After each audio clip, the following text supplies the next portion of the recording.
दोस्तों आज की ये वीडियो बहुत इंपॉर्टेंट वीडियो है और इस वीडियो को मेरा टॉपिक है वो है इमामों को इनाम और आंगनवाड़ी कार्यकर्ताओं को परेशान। मैंने आंगनवाड़ी कार्यकर्ताओं के बारे में मैंने स्टडी करी और जो इमामों को जो इनाम मिलता है उस बारे में स्टडी करी। मैं आपको पॉइंट रख रहा हूँ आपके सामने, उनका गहराई से सोचिए क्या ऐसा नहीं होता दिल्ली के अंदर, हो रहा है, सच्चाई है। अब देखिए मैं पॉइंट आपके सामने रख रहा हूँ। तो स्टडी करना बहुत जरूरी है, जानकारी लेना बहुत जरूरी है। आंगनवाड़ी की स्थापना जो हुई थी वो हुई थी हमारे देश के अंदर 1975 में हुई। सर जो मेन मकसद था वो मकसद था कि बच्चों में जो कुपोषण की समस्या है यानी कि बीमारी समस्या है उसको दूर कैसे किया जाए। इसके लिए हमारे यहाँ पर आंगनवाड़ी की एक सिस्टम डेवलप किया गया। उसको मैं लाने से बता दूं बात आप, आंगनवाड़ी क्या काम करते हैं और इमाम क्या काम करते हैं आप जानते हैं। इमाम काम करते हैं सिर्फ और सिर्फ पूजा पद्धति का हर काम करते हैं, उनका सामाजिक काम ऐसा कोई नहीं है जिससे समाज का भला होता। देश के उत्पादन में जीडीपी में इनका कोई योगदान नहीं है। परंतु पहले मैं बताऊं आंगनवाड़ी कार्यकर्ताओं का काम कौन कौन से हैं। इससे पहले आप ये देखिए तुलना बता रहा हूँ। जो इमाम होता है उसको सैलरी मिलती है 18,000 रुपए महीने और जो आंगनवाड़ी जो हमारे कार्यकर्ता है उनको सैलरी देखिए कितनी मिलती है, 9,678 रुपए प्लस 200 रुपए कन्वेंस। और देखिए जो मस्जिद में होता है मुअज्जिन उसको सैलरी मिलती है 16,000 रुपए महीने और जो हमारी आंगनवाड़ी जो होती है परिचारिका हेल्पर सैलरी सुनिए आप 4,849। अब देखिए इनकी योग्यता, आंगनवाड़ी कार्यकर्ता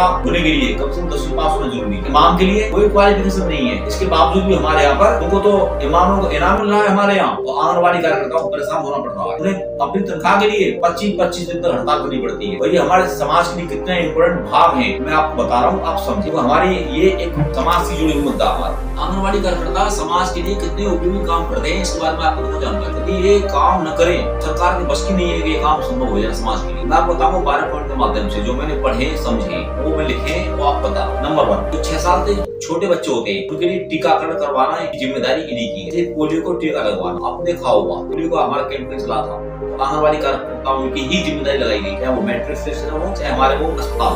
नंबर 2, जो बच्चे होते हैं 6 साल से छोटे वाले उनको पोषक आहार देना, विटामिन वगैरह अच्छा खाना उनको देना।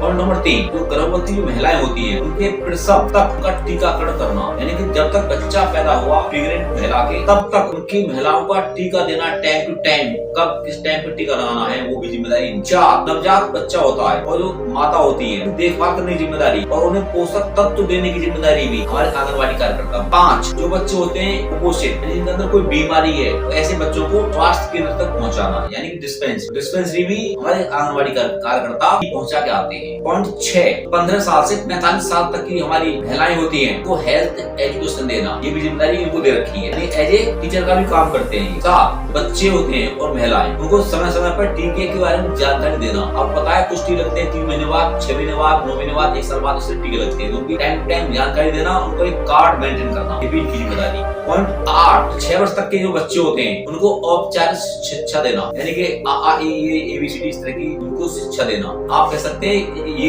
एक नर्सरी स्कूल की तरह भी काम करते हैं ये आंगनवाड़ी केंद्र। पॉइंट नंबर 9, ऐसे जो हमारे बच्चे हैं छोटे 6 साल छोटे उनको एक स्वच्छ वातावरण क्लीन एनवायरनमेंट को अवेल कराना, उपलब्ध कराना ये भी जिम्मेदारी ऊपर थोप रखी। पॉइंट नंबर 10, बच्चों के मलमूत्र को साफ करना। छोटे छोटे बच्चे होते हैं टॉयलेट पेशाब कर देते हैं वो तो उनको भी सफाई आंगनवाड़ी कार्यकर्ता और परिचारिका करती है। जो काम माता करती है उनकी वो काम उनको करना पड़ता है। पॉइंट 11, बच्चों व माताओं को जो सामान आता है खाने पीने के लिए जो और भी सामान है अलग टाइप के वो उनके घर तक पहुँचाने की जिम्मेदारी आंगनवाड़ी परिचारिका और सहायिका जो होती है उनकी जिम्मेदारी। पॉइंट 12, माँ यदि काम पर जाए तो यदि उसका बच्चा 6 साल छोटा है तो उसको वो माताएं अपने बच्चे को आंगनवाड़ी केंद्र में छोड़ के जाती हैं और काम पर चली जाती हैं और उसको 6 साल से छोटे बच्चे की देखभाल भी आंगनवाड़ी कार्यकर्ताओं को करनी पड़ती है। तो ये मैंने आपको काम बताया आपको आंगनवाड़ी कार्यकर्ताओं। आप देखिए एज ए टीचर का काम करना, एज ए नौकरानी का काम करना, एज ए सफाई कर्मचारी का काम करना, एक डॉक्टर का काम करना, नर्स का काम करना, सारी जिम्मेदारी दे रखी है। और सैलरी मैंने बताई आपको, सैलरी कितनी रखी है इनकी, मात्र 9,678 और इमाम की बताई मैंने आपको